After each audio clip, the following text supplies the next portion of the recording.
할렐루야. 드디어 요한계시록 13장으로 이렇게 왔습니다. 지난주까지 요한계시록 12장을 살펴보았는데 계속해서 반복해서 말씀을 드리지만 요한계시록에 뼈대를 이루고 있는 그러한 메시지를 이렇게 보면은 크게 7교회, 요한계시록 2장부터 나오는 소아시아 7교회, 모든 지상의 교회를 대표하는 그런 교회, 7교회에 대한 메시지, 그리고 7인, 7나팔이 나오고 16장에 7대접이 나오게 됩니다. 그리고 17장부터 시작해서 마지막 22장까지는 이제 하나님의 심판과 그 심판 이후에 새 하늘과 새 땅, 새 예루살렘이 열리게 되는 그러한 메시지로 요한계시록이 크게 이루어져 있다라고 이렇게 봅니다. 이 메시지 가운데 7교회 그리고 7인, 7나팔을 통하여서 이 종말 시대에 나타날 하나님의 계시에 대해서 우리가 살펴보았습니다. 11장까지의 내용을 12장에서 한번 정리를 했다라고 이렇게 볼 수 있습니다. 심판의 주체가 이 모든 종말 시대에 일어나는 모든 일들의 심판의 주체가 누구인가라고 하는 것, 그리고 그 심판의 대상이 누구인지, 그리고 그 모든 심판 가운데에서의 예외가 되는 대상들이 또한 누구인지에 대해서 계속해서 우리가 말씀을 통해서 살펴보았습니다. 심판의 주체가 누구이십니까? 삼위일체 하나님이시다라고 하는 것을 우리가 분명하게 알 수가 있습니다. 그리고 특별히 일찍 죽임을 당한 어린 양, 그 어린 양의 피로 말미암아 구속함을 받은 하나님의 백성들이 어떤 존재인가라고 하는 것을 우리가 보았죠. 근데 심판의 대상들, 이 하나님의 징계, 하나님의 이 심판의 대상이 되는 자들이 있었습니다. 바로 이마에 하나님의 인을 받지 아니한 자들, 한마디로 이야기하면 불신자들이라고 이렇게 이야기할 수 있습니다. 이마에 하나님의 인을 받지 아니한 자들은 이 심판의 바로 대상이 된다라고 하는 것을 말하고 있고, 그럼에도 불구하고 이러한 심판에서 예외가 되는 대상들은 어린 양의 피와 진리의 말씀으로 구원받은 그리스도인들은 이 정말 불같은 시험 가운데서도 끝까지 하나님의 은혜로 말미암아 우리가 지난주 살펴봤던 큰 독수리의 두 날개, 다시 말하면 보혜사 성령님의 도우심을 힘입어 이 모든 환난 가운데서도 건짐을 받게 된다라고 하는 것을 살펴보았습니다. 그래서 12장에서 하늘의 전쟁이 있었습니다. 하늘의 전쟁에서 누가 패하게 됩니까? 사탄과 용과 그의 사자들이 패하게 되어서 하늘에 있을 곳을 이제 얻지 못하고 어디로 쫓기게 됩니까? 땅으로, 이 세상으로 쫓겨나게 되죠. 그 쫓겨난 이 용과 그의 사자들이 어떤 역할을 할 것인지에 대해서 우리가 살펴보았습니다. 바로 주님의 몸된 교회와 그 교회에 속한 그리스도인, 바로 성도들을 핍박하고 괴롭히는 그러한 역할을 하게 될 것이다 라고 했고, 오늘 13장에 와서 바로 이 사탄과 그의 사자들, 즉 사탄의 대리자들이 구체적으로 어떤 모습으로 나타나서 역사하게 될 것인가 라고 하는 그에 대한 말씀이 바로 이 13장에 나오고 있습니다. 우리가 읽었던 본문은 1절에서 10절까지 읽었지만 이 13장은 크게 두 부분으로 이렇게 나눌 수 있습니다. 바로 1절부터 10절까지, 그리고 11절부터 마지막 18절까지로 이렇게 나누게 되어지는데요. 1절에 보게 되어지면 내가 보니 바다에서 한 짐승이 나오는데 라고 이렇게 시작합니다. 그래서 10절까지 말씀이 한 부분으로 나오고, 11절에 보면 11절에 우리 읽어볼까요? 내가 보면 또 다른 짐승이 땅에서 올라오니 어린 양같이 두 뿔이 있고 용처럼 말을 하더라 하겠습니다. 그래서 또 다른 짐승이 땅에서 올라온다 라고 이렇게 이야기하고 있습니다. 그래서 11절부터 18절까지 또 한 부분으로 이렇게 나누는데, 이게 크게 두 부분으로 이렇게 나누게 되어지지만 실제적으로 보면 두 짐승을 이렇게 나누게 됩니다. 앞에 나왔던 짐승과 그 다음에 뒤에 또 다른 짐승, 두 짐승을 하여서 두 부분으로 이렇게 나누게 됩니다. 근데 이 두 짐승이 다 어디에서 나오게 되냐면 바다에서 또 땅에서 올라왔다라고 이렇게 말씀하고 있습니다. 이 바다나 땅은 무엇을 상징하냐면 바로 이 세상을 가리키고 있는 것이죠. 하늘에 있을 것을 찾지 못하고 그리고 땅으로 내어 쫓기게 되어진, 실제로 보면 우리가 이 땅의 땅과 바다라고 전체를 우리가 말하게 되지만 어떤 부분에서는 육지보다도 바다가 더 크지 않습니까? 그래서 이 땅을 표현할 때에 바다 또 땅으로 그렇게 표현하고 있는 것을 봅니다. 이 두 짐승은 하늘 전쟁에서 쫓겨나게 되어졌습니다. 그런데 쫓겨난 이 용에게 큰 권세를 받았다고 했습니다. 그 권세를 받아서 주님의 몸된 교회와 성도들을 끝까지 미혹하고 해치려고 사탄의 대리자로 쓰임을 받는 그런 도구들이다라고 이렇게 이야기할 수 있습니다. 이 두 짐승에 관하여서 이야기를 하자면 바로 사탄의 대리자로 쓰임을 받는 도구들이다. 오늘 본문에 권세라고 하는 그런 단어가 여러 번 나오는 것을 우리가 볼 수 있습니다. 2절에 보면 용이 자기의 능력과 보좌와 큰 권세를 그에게 주었더라. 누구에게 주었다는 겁니까? 짐승에게 주었다고 했습니다. 4절도 보면 용이 짐승에게 권세를 주므로 라고 이렇게 말합니다. 5절에도 보면 또 42달 동안 일할 권세를 받으니라. 누구에게? 용에게 짐승이 이러한 권세를 받았다라고 이렇게 말하고 있습니다. 7절에는 권세라는 단어가 두 번이나 나오는 것을 봅니다. 또 권세를 받아 성도들과 싸워 이기게 되고 끝부분에 보면은 권세를 받으니 라고 이렇게 말씀하고 있습니다. 다음 주에 살펴볼 말씀 12절과 15절에도 권세에 대해서 권세라는 단어가 나오는 것입니다. 여기 나오는 권세를 받았다라고 하는 이 말은 단순히 어떤 힘을 받았다라고 하는 것이 아니라 전권을 받았다라고 이렇게 말할 수 있습니다. 2절 뒷부분에 보게 되어지면 용이 자기의 멋과 능력과 그 다음에 모자와 큰 권세를 짐승에게 주는 것이다 라고 하는 것을 말하고 있습니다. 여기 자기의 능력 그리고 모자 그리고 권세, 이 큰 권세는 실제로 보면은 이게 누가 가지고 있는 모습이냐면 하나님이 가지고 있는 것입니다. 하나님의 권위, 권세, 권능. 그래서 우리가 하나님의 자녀인 우리가 받은 것이 동일합니다. 사도적 권위와 권세와 권능을 하나님의 자녀인 우리에게 하나님이 주신 줄로 믿습니다. 근데 용이 이 짐승에게 이 대리자, 사탄의 대리자로 쓰임받는 이 사이자들에게도 이와 같은 권세를 주었다는 것입니다. 자기의 모든 능력과 그리고 보좌라고 하는 것은 바로 권위를 말하고 있습니다. 그리고 권세를 짐승에게 주었다는 것입니다.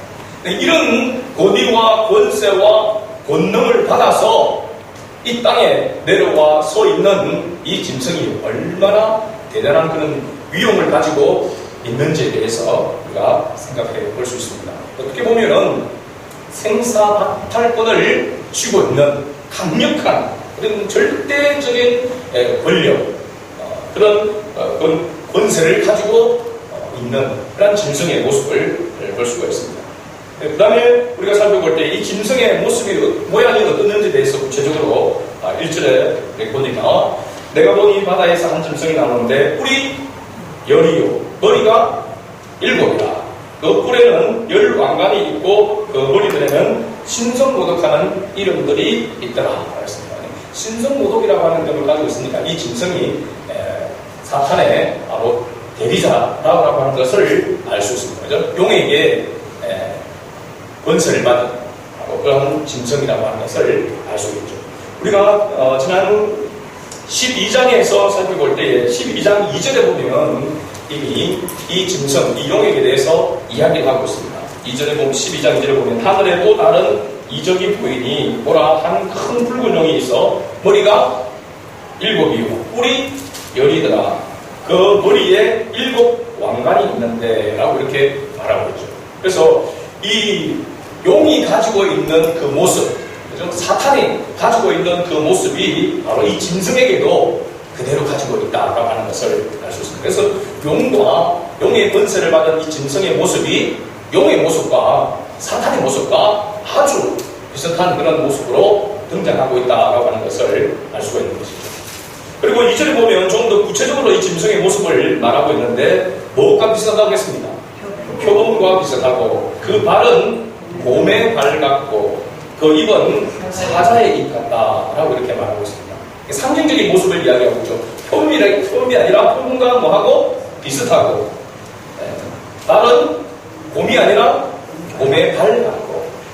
그래서 생각해서 제가 저 스스로 가면 발바닥 내 발바닥 하나 여기서 나온다 이 생각이 하게 되었어요. 곰의 발 같고, 곰의 발을 자세히 제가 보지 못했는데 그 발바닥이 아마 되게 힘이 있는 것 같습니다. 그래서 곰이 발바닥을 들어서 치게 되어지면 웬만한 다 쓰러지게 되어지는 강한 힘을 이야기하고 있는 것이죠. 그 입은 사자의 입 같아요. 짐승을 먹이를 통째로 삼키는 이 사자의 입과 같은 것입니다. 얼마나 대단한 권세와 권능, 그리고 절대 지존, 천하무적과 같은 그런 모습을 가지고 있다라고 하는 것을 이야기해 주고 있죠. 그런데 이 지금 사도 요한이 본 이 환상, 이 짐승에 관한 이 모습을 구약 성경 다니엘에서 보면 다니엘이 본 환상과 아주 흡사하는데, 어떻게 보면 다니엘이 본 환상이 더 구체적으로 기록되어져 있다라고 이렇게 볼 수가 있습니다. 여러분들에게 이번 주간에 숙제를 하나 이렇게 내어드립니다. 바로 다니엘서 7장 1절부터 시작해서 다니엘 7장 28절까지 있습니다. 그래서 다니엘 이 7장 1절에서 28절 말씀을 이번 주간에 꼭 다 한번 이상 읽어보시기 바랍니다. 숙제입니다, 숙제. 검사는 제가 안 하겠습니다만 이것도 한번 더 하겠습니다. 그래서 꼭 읽어보시면 오늘 이 말씀이 굉장히 와닿을 수 있습니다. 깊이 깨달을 수 있죠. 사실은 이 요한계시록을 묵상하면서 우리가 에스겔서와 이 다니엘서를 자주 인용을 하게 되어지죠. 우선 바로 구약에 이미 보여줬던 것을 신약에 다시 보여주는 그런 내용이 나오기 때문에 그렇습니다. 그래서 이 요한계시록에서 사도 요한이 보았던 이 환상은 어떻게 보면 다니엘이 보았던 이 환상을 뭉뚱그려서 이렇게 보여주고 있는 것이 간략하게 보여주고 있는 것입니다. 왜 다니엘에게는 세세하게 구체적으로 이렇게 보여주는 것을 사도 요한에게는 뭉뚱그려서 이렇게 보여줄까? 제가 생각해 볼 때는 다니엘이 보았을 때에는 아직까지 그 모든 일들이 일어나기 전에 일들이기 때문에 세세하게 이야기하고 있는 것이고, 사도 요한은 지금 이 바벨론이 보았던 이런 환상 가운데서는 다니엘이 보았던 환상은 바벨론에 관한 이런 예언, 그리고 앞으로 이루어질 그런 부분에 대해서 이야기를 하고 있고, 사도 요한은 이미 그 모든 그 역사를 알고 있는 그런 가운데 있기 때문에 아마도 이렇게 간략하게 환상을 보여주는 것이 아닌가라고 이렇게 생각됩니다. 그런데 이 다니엘이 본 환상을 살펴보면 이 큰 짐승 넷이 바다에서 나왔는데 그 모양이 각각 다르더라라고 이렇게 말했습니다. 그런데 다니엘이 이 짐승을 보고 도대체 무엇을 말하고 있는 것인지에 대해서 아주 궁금하여서 번민했다라고 기록하고 있습니다. 그래서 그 어떤 선자 중에 한 사람에게 다니엘이 묻게 되어집니다. 그러니까 그 사람이 해석을 하여 알려주게 되는데 17절 말씀입니다. 저기 다니엘서 7장 17절 말씀 같이 읽어볼까요? 그 내 큰 짐승은 세상에 일어날 내 왕이라 하면, 다니엘이 내 짐승에 대한 그 환상을 보여주는데 그 내 짐승이 무엇을 상징하느냐? 바로 내 왕이라, 네 명의 왕을 이야기하고 있는데, 실제적으로 보면 내 나라의 제국을 이야기하고 있습니다. 내 제국을 이야기하고 있는 것이죠. 그래서 첫 번째 짐승으로 등장하는 나라가 다니엘서 이 7장을 읽어보면 바벨론이라고 하는 것을 알 수 있습니다. 바벨론. 그리고 바벨론이 어디에 의해서 멸망을 하게 됩니까? 메대와 바사, 다시 말하면 페르시아 제국에 의해서 멸망을 당하게 됩니다. 이건 역사 속에서도 있는 실제적인 내용입니다. 페르시아, 이 메데와 파사는 어디에 의해서 멸망하게 됩니까? 헬라 제국, 그리스죠.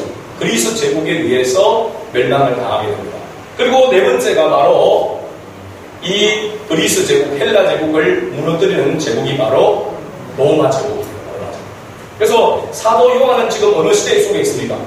로마 제국 시대에 있는 것이죠.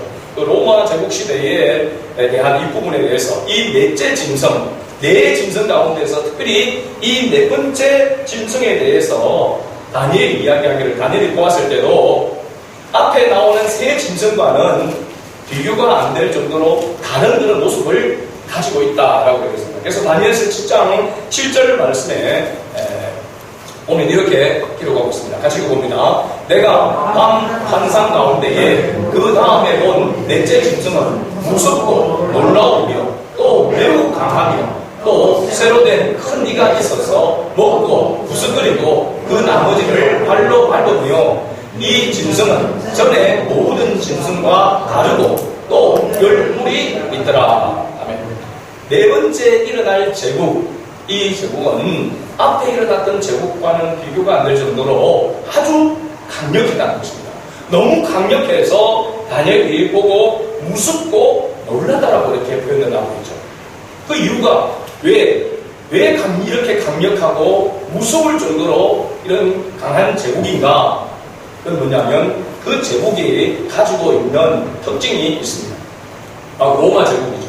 로마 제국은 다른 역사 속에서 어떤 별명을 가지고 있냐면 칼의 나라라고 이렇게 이야기합니다. 철의 나라라고 이렇게 표현이 되는 거죠. 그러니까 로마 군인들이 로마가 가지고 있는 그 무기가 쇠로 만들어진 검과 그런 여러 무기들을 가지고 있었기 때문에 그 무기가 너무나도 강력하였기 때문에 이전에 있었던 그 제국들이 가지고 있었던 그런 것보다도 훨씬 더 강력했다는 것입니다. 그래서 놀랐다고 이야기하고 있죠. 그래서 이 짐승은 전에 모든 짐승과 다르고 또 열 뿔이 있더라라고 했습니다. 그러니까 앞에 바벨론 제국, 페르시아 제국, 그리스 제국, 다음에 일어나는 이 로마 제국이 얼마나 대단한 그런 제국이었는가라고 하는 것을 보여주고 있고, 실제적으로 이스라엘 민족에게, 이스라엘 백성들에게 가장 강력한 타격을 주었던 그러한 제국이 바로 이 로마 제국입니다. 다니엘서 7장 19절 말씀에 보면 이렇게 기록하고 있습니다. 19절 말씀 같이 읽어볼까요? 이에 내가 넷째 짐승에 관하여 확실히 알고자 하였으니 곧 그것은 모든 짐승과 달라서 심히 무섭거나 그 일은 쇠요 그 발톱은 노시니 먹고 부스러뜨리고 나머지는 발로 밟으며 이렇게 말하고 있습니다. 그러니까 이 넷째 짐승이 다른 짐승에 비해서 훨씬 더 강력한 그런 권세를 가지고 있고 권능을 가지고 있고 그런 권세를 가지고 있는 그러한 짐승이었다, 그런 제국이다라고 하는 것을 말해주고 있습니다. 그래서 오늘 본문의 말씀 보면 너무나도 강력하기 때문에 천하무적이고 절대 취존인 것 같은 그러한 강력한 제국이기 때문에 오늘 13장 계시록 13장 4절 말씀에 보면 누가 이 짐승과 같으냐, 지금까지 보지 못했던 그런 짐승이란 말이죠. 누가 능히 이와 더불어 싸우고 이 짐승과는 싸울 만한 그런 상대가 되지 못하는 그토록 강력한 천하무적의 그러한 제국이다라고 하는 것을 말해주고 있습니다. 그런데 이 짐승이 용에게 받은 권세로 일할 수 있는 기간이 정해져 있다라고 하는 것을 알 수 있습니다. 5절 말씀에 보면은 42달 동안 일할 권세를 받았다 이렇게 말하고 있죠. 근데 다니엘서 7장 25절 말씀에도 보면은 이 예언이 다니엘을 통해서도 나타나 있습니다. 다시 읽어봅니다. 그가 장차 지극히 높으신 이를 말로 대적하며 또 지극히 높으신 이의 성도들을 괴롭게 할 것이며 그가 또 때와 법을 고치고자 할 것이며 성도들은 그의 손에 붙임 바 되어 한 때와 두 때와 반 때를 지내리라. 아멘. 이 넷째 짐승에게 얼마나 많은 그리스도인들이 교회가 괴롭힘을 당하고 고통을 당할 것인지에 대해서 말하고 있습니다. 그 고통의 때가 길다는 것입니까? 짧다는 것입니까? 그러나 나오는 표현이 고난의 길 때를 3년 6개월로, 짧을 때는 사흘 반으로 이렇게 표현되고 있다고 하는 것을 말씀을 드렸죠. 여기 한 때, 두 때, 반 때는 바로 몇 년입니까? 합치면 3년 6개월이고 달수로 하면 42달입니다. 그래서 오늘 본문에 우리가 5절 말씀에 42달 동안 일할 권세를 받으니라 하겠습니다. 아무리 강력한 비교할 수 없고 누구도 대적할 수 없는 그런 강력한 힘을 가진 그런 제국이라 할지라도 그 제국이 가야 될 그 기간이 정해져 있다는 것입니다. 무한히 가지고 있는 권세와 능력이 아님을 이야기하고 있습니다. 그들에게 허락한 기간은 42달이라 라고 그렇게 말하고 있는 것이죠. 이 기간은 실제적으로 보면은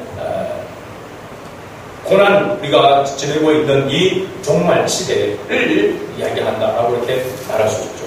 특히 오늘 우리가 본 8절 말씀에 보면은 이 기간 가운데서도 짐승의 권세, 그 능력, 그 힘에 대항할 수 없는 그런 모습 가운데 있지만 그럼에도 불구하고 여기에 이 권세 아래에 놓여 있는 자들의 모습이 나와 있습니다. 같이 읽어봅니다. 죽임을 당한 어린 양의 생명책에 창세 이후로 이름이 기록되지 못하고 이 땅에 사는 자들은 다 그 짐승에게 경배하리라. 아멘. 강력한 로마 제국의 그 앞에 누구도 대항할 수 없고 대적할 수 없는 그 가운데서 모든 사람들은 다 그 앞에 그 짐승에게 경배할 수밖에 없다는 것입니다. 그러나 예외가 있죠. 누굽니까? 어린 양의 피로 말미암아 생명책에 기록된 자들은 예외가 된다라고 하는 것을 말해주고 있습니다.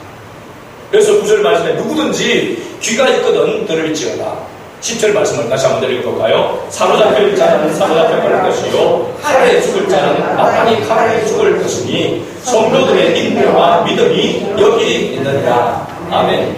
이 네 번째 짐승의 통치 아래는 그 누구도 이길 자가 없습니다. 그리스도인이라 할지라도 교회라 할지라도 그 앞에 힘없이 굴복할 수밖에 없는 그런 모습이죠. 그래서 사로잡힐 자는 사로잡힐 갈 것이고 칼에 죽을 자는 마땅히 칼에 죽을 것이니. 그래서 로마의 이 네로 황제들부터 비롯해서 이 핍박과 박해의 시기에 그리스도인들이 얼마나 많이 희생되었는지 모릅니다. 그래서 유명한 그리스도인들이 도피해서 살았던 곳이 있죠. 카타콤입니다. 카타콤. 그죠? 지하도시죠. 지하도시. 땅 밑으로 파고 들어가서 그 안에서 거기에서 아이도 낳고 그 안에서 그 물 속에서 살았던 그 핍박을 박해를 피해서 지냈던 그런 모습을 볼 수 있습니다. 얼마나 핍박이 심했는지, 얼마나 대단한 그런 박해의 시대였는지. 그러나 그럼에도 불구하고 이 박해의 시대에, 이 고난의 시대에 그 가운데 성도들의 인내와 믿음이 여기 있느니라 라고 이렇게 말하고 있습니다. 성도들의 인내와 믿음이 여기 있다는 것은 성도들의 인내와 믿음은 무엇에 전제하고 있느냐면 바로 환난과 고난이 핍박이 앞서 있다라고 하는 것을 전제하고 있습니다. 환난과 고난과 고통이 있기에 성도들이 뭐 한다는 겁니까? 인내한다는 것이고 무엇으로? 믿음으로 이겨낸다라고 하는 것을 말해주고 있습니다. 성도들이 사다피고 죽임을 당할지라도 큰 독수리의 두 날개를 받아 양육을 받도록 해주신다라고 하는 것을 우리가 살펴보았습니다. 아무리 고난이 아무리 박해가 잔인하게 그렇게 있다 할지라도 하나님의 극 속에서 그 강력한 용광로와 같은 그 속에서도 그 풀물포 속에서도 하나님께서 하나님의 자녀를 뭐 하신다고요? 양육하신다라고 했습니다. 양육한다라고 하는 말은 무슨 뜻이라고 했죠? 정결하게 한다라고 했습니다. 정결하게. 그러니까 우리가 아주 정금을 만들어내려고 하면 더 강력한 풀물불에 넣어야 되는 것과 같은 그런 모습이죠.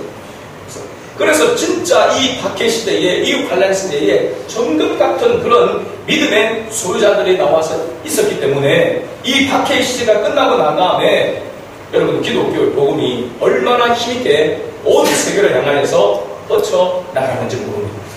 하나님은 이 시대적인 역사 속에서 볼 때에 우리나라와 이렇게 마찬가지입니다. 우리나라가 일제 강점기부터 시작해서 6.25를 거치면서 그 가운데서도 수많은 사람들이 믿음의 선조들이 순교의 제물이 되어졌습니다. 어린아이들까지 엎혀서 엄마의 덕에 엎혀서 같이 목이 잘리는 그런 순교의 제물이 되어졌습니다. 그런 강력한 핍박 가운데서 다시 교회가 일어나고 그리스도인들이 복음을 가지고 나아갈 때에 부흥의 역사가 일어나는 것입니다. 여러분 세계적으로 교회사 속에서도 마찬가지로 강력한 복음의 역사가 일어나기 위해서는 반드시 고난과 박해의 시대가 있었다고 하는 사실입니다. 오늘 우리가 살고 있던 이 시대 속에서 이 짐승, 이 넷째 짐승과 같은 그런 모습은 어떤 모습입니까? 그러면 요즘은 어떤 모습으로 이 짐승이 역사하고 있을까요? 어떻게 미혹하고 우리를 해치려고 하고 넘어뜨리려고 그렇게 역사하고 있을까요? 무엇으로 여러분 생각합니까? 돈입니다. 돈. 만문이십니다. 그죠? 돈이 우상이며 적그리스도라고 하는 것을 알 수 있습니다. 물질의 신. 그죠? 이 물질의 신은 지금 세상 속에서 보시면 남자와 여자를 바꾸고 있습니다. 가만히 생각해보니까 성전환 수술을 한다든지 남자가 여자로 여자가 남자로 바뀌는 이런 일들이 여러분 좋아서 자기 그 취향으로 그렇게 생각할 수 있지만 실질적으로 보면 돈과 연결되어 있습니다. 돈이 없으면 할 수 없는 일들입니다. 의사들도 돈 때문에 이런 일들을 하게 되는 것이죠. 가정이 파괴되어집니다. 가정 파괴. 지금 우리나라가 우리가 생각할 때는 이해가 안 되는 그런 부분이 있잖아요. 인구가 이제 태어나는 아이들의 숫자는 줄어들고 있는데 계속해서 집값은 더 폭등하고 있는데 그 원인의 하나가 뭐라고 이야기합니까? 혼자 사는 인구가 더 많아지기 때문에 계속해서 집이 필요하니까 지금 집값이 더 상승하고 있다라고 그렇게 이야기합니다. 그러니 이 모든 것들이 뭐가 연결되어 있습니까? 돈과 연결되어 있는 것입니다. 돈이 있어야 결혼도 하고 결혼을 했더라도 돈이 있어야 자녀도 출산하고 양육할 수 있는 그런 시대가 되어졌습니다. 돈이 없으면 요즘엔 결혼 못합니다. 돈이 없으면 자녀를 낳아서 키울 수가 없습니다. 서울 같은 경우에 살려고 하면은 집값이 장난 아니잖아요. 자녀 양육비가 또 장난 아닙니다. 그럼 이 시대 속에서 우리가 살아가려고 하면 돈 없이 그와 같이 이와 같은 시대에서 살아갈 수 있느냐? 우리가 모두가 못한다라고 할 수밖에 없죠. 사실 저도 목회자지만 저희 자녀들한테 결혼해라. 또 결혼해서 자녀를 나와 같이 3명 정도는 낳아라 이런 말은 못합니다. 결혼을 하려고 그러면 좀 능력이 있어야 됩니다. 하도 능력 없이 결혼을 했어요. 그죠? 그렇게 살다 보니까 이 돈에 대해서 얼마나 사실 스트레스를 많이 받는지. 그죠? 목회자가 하나님의 은혜로 사는 것 같이 보여지죠? 하나님의 은혜로 삽니다, 사실은. 그러나 생활 속에서는 엄청난 스트레스를 받죠. 저보다 아내가 더 많이 받겠죠. 그죠? 그러니까 이런 모습들을 자녀들이 보고 저한테 목회자 하면 어떻게 보면 절대로 그렇게 생각할 수 있습니다. 물론 하나님 은혜면 그것도 불복되어질 수도 있는 것이죠. 돈에 능력이 없으면 결혼하라고 말 못하게 되더라고요. 또 능력이 없고 생활에 그런 능력이 없으면 결혼해서라도 자녀를 하나 둘 셋 이렇게 낳으라고 참 말하기가 어렵습니다. 그러면 이 시대를 살아가는 우리 그리스도인들이 어떻게 살아야 됩니까? 이 시대의 풍요에 휩쓸려서 세상 사람들처럼 모든 것을 돈의 목적을 두고 그렇게 살아야 되느냐? 서울에 안 살면 안 된다. 그러면 서울 살려고 발버둥 쳐야 되느냐? 여러분, 서울 산다고 천국 가는 거 아니죠? 하나님 앞에 더 크게 쓰임받고 영광 돌리는 것은 아닙니다. 서울 못 사면 경기도 살는 겁니다. 경기도 못 살면 지방에 사는 겁니다. 사천 내려와서 사니까 살만하죠, 집사님. 지방에도 요즘 얼마든지 살만합니다. 우리 시골 완전히 옛날 오지였거든요. 새벽에 차가 나오면 밤에 들어가서 거기서 우리 동네에서 자고 다시 아침에 출발하는 그런 동네였습니다. 비 오면 차가 못 들어가. 고개를 2개를 넘어서 가는 거예요. 지금은 고속도로에서 가면 5분도 안 걸립니다. 아스팔트가 얼마나 잘 나와 있는지, 길이 좋은지. 시대의 삶의 가운데서 우리가 그리스도인으로 믿음의 가치를 바르게 가지고 있지 않으면 이 시대 속에서 이 돈의 위험 앞에서 굴복할 수밖에 없는 그런 모습 가운데 있습니다. 그래서 우리가 조금만 잘못 생각하고 믿음으로 하나님을 온전히 바라보지 못하면 돈에 굴복할 수밖에 없는 것이죠. 그래, 신앙생활을 하더라도 교회를 다니더라도 돈이 있어야 돼. 그렇게 이야기하는 분들도 있습니다. 그래서 어떤 분들은 교회에 다니면 돈 없으면 교회도 못 다닌다고 그렇게 이야기를 하는 분들도 있습니다. 어떤 부분에서는 맞는 부분 아닙니까? 하나님 앞에 헌금도 드려야 가는데 돈 없으면 헌금도 못하고 눈치 보이고 그럴 수도 있잖아요. 성경에서 우리에게 말씀하고 있는 것은 이런 시대적인 풍류에 너희도 휩쓸려서 같이 살아라고 말하지 않냐고 이 시대를 거스려서 하나님의 뜻을 따라 살아야 된다라고 우리에게 말씀하고 있습니다. 여러분 우리가 잘 아는 시편 127편 3절 말씀, 시편 127편 3절 말씀 같이 읽어봅니다. 보라, 자식들은 여호와의 기업이요 태의 열매는 그의 상급이로다. 아멘. 믿습니까 여러분? 여러분 자녀가 하나님의 기업인 줄 믿습니까? 저는 제가 능력이 부족할 때마다 물질적인 어떤 부분으로 할 때마다 이 말씀이 얼마나 위로가 되는지. 내 자식이 아니다. 내 기업이 아니다. 그 자식들이 하나님 은혜 가운데 이렇게 자라는 모습을 보니까 하나님 주신 기업이더라고요. 하나님의 기업. 그래서 저희가 7남매인데 저만 기업이 셋입니다. 다 부인데 저만 기업이 셋이에요. 제일 부자입니다. 자식은 여호와의 기업이요. 여러분 자식이 나의 그런 어떤 비전이나 나의 어떤 뜻을 나의 어떤 원하는 것을 성취하는 건 도구 아닙니다. 하나님의 기업인 줄 여러분 믿으실 바랍니다. 그래서 하나님 앞에 맡겨요. 내가 할 수 있는 일은 도우고 기도하고 해야 되지만 결국 내 자녀는 하나님의 기업이에요.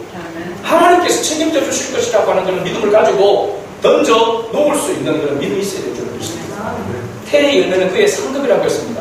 우리가 결혼하여서 자녀를 이 기업으로 갖는 것이 상급이라고 이야기했습니다. 여러분 지금 생각하면 어떻게 결혼하고 어떻게 자녀를 낳아서 양육할까? 여러분 돈을 생각하고 세상의 모습을 생각하면 할 수 없는 일이라고 우리가 말하죠. 그러나 믿음의 눈으로 보면은 아니다. 하나님의 은혜로 할 수 있고 여러분 하나님의 은혜로 결혼할 수 있고 하나님의 은혜로 자녀를 낳아서 살 수 있습니다. 여러분 그렇죠? 살아보면 사라진다라고 하는 옛날 그런 말이 있습니다. 근데 우리는 하나님의 은혜로 사는 줄로 믿습니다. 하나님의 은혜로 삽니다. 저도 이렇게 돌아보면 어떻게 이렇게 지나왔나라고 이렇게 생각해 보니까 하나님의 은혜더라고요. 때로는 좌절하기도 하고 때로는 가슴 아파하면서 눈물을 흘리는 부분도 있었지만 지나와서 보니 당연한 것은 하나도 없다라고 우리가 찬양하고자 하는 거죠. 모든 것이 하나님의 은혜였다라고 사실입니다. 우리는 하나님의 은혜로 살 수 있다라고 하는 이 믿음으로 나아가야 될 줄로 믿습니다. 때로는 이 믿음으로 나아갈 때에 피투성이가 되고 말할 수 없는 고통이 뒤따르게 되어집니다. 바로 사도 요한 당시 교회와 성도들이 그 강력한 네 번째 짐승으로 인하여서 그렇게 핍박을 받고 고통을 받고 고난을 받았지만 그런 가운데서도 하나님은 양육하여 그들을 강력한 하나님의 무기로 사용한 것입니다. 하나님이 그들에게 사도적 권위와 권세와 권능을 주셔서 그것으로 나아갈 때에 교회가 다시 일어나게 되어지고 하나님 나라가 확장되어졌다는 사실을 우리는 꼭 기억해야 될 줄로 믿습니다. 말씀을 맺습니다. 지금 우리 앞에 놓여있는 현실은 정말 사도 요한의 그때와 같이 교회와 성도들이 그런 비슷한 상황 가운데 놓여 있습니다. 엎친 데 덮친 그런 모양이죠. 여러분 생각해 보세요. 코로나 이전에 우리가 힘들다고 했습니까? 힘들지 않다고 했습니까? 코로나 이전에도 경제가 어렵고 여러 가지 상당히 힘들다고 했습니다. 위기라고 했습니다. 거기다가 코로나19를 해서 엎친 데 덮친 격이 아닙니까? 그렇죠? 바로 로마 시대에 교회가 처했던 상황, 그리스도인들이 처했던 상황과 너무나도 흡사한 그러한 모습 가운데 있습니다. 한 나라만 아니라 세계적인 이 코로나 팬데믹을 인해서 정말로 어려운 시기에 있습니다. 언제 끝날지 누구도 장담하지 못하는 그러한 가운데 있지 않습니까? 그러나 이런 시대에 그리스도인에게는 뭐가 필요합니까? 인내와 믿음이 필요하다고 그렇게 말하고 있습니다. 이 인내와 믿음을 우리가 스스로 가지는 것이 아니라 보혜사 성령님께서 그 하나님의 말씀을 의지하고 어린 양의 피를 의지하여 나아갈 때에 바로 인내할 수 있도록 믿음으로 이길 수 있도록 은혜를 베풀어 주신다라고 이렇게 말씀하고 있습니다.